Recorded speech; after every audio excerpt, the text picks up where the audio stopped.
Smart meter 3 મહિના પહેલાં 3 થી 4 મહિના પહેલાં મળ્યું છે, નાખ્યું છે. અને પહેલાં અમારું એવરેજ બિલ આવતું 1500 થી 2500 રૂપિયા, અને આજે અમને 3 થી 4 મહિના પછી આ બિલ મળ્યું છે. એ મને સવારે રિમાઇન્ડરથી, હજુ બિલ નથી મળ્યું, અને સવારે મેલમાં રિમાઇન્ડર આવ્યો હતો કે બિલ આટલું પે કરવાનું, 7,81,000 આવ્યું. એના પછી મને લાગ્યું કે આ ખોટું બિલ છે, એટલે મેં MGECની સાઇટ પર ચેક કર્યું, તો ત્યાં પણ મને એ જ જાણકારી મળી કે એ જ બિલ છે.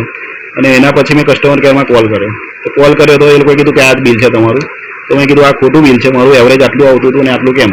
તો એ લોકોએ કમ્પ્લેન લીધી છે. હવે કમ્પ્લેનનો જવાબ શું આવે છે એનો વેઇટ કર્યો. શું લાગે છે આ 7 લાખ બિલ આવીને કેવું લાગ્યું? આમ તો ખોટું જ છે, આટલું આવવું જ ના જોઈએ રેસિડેન્શિયલમાં.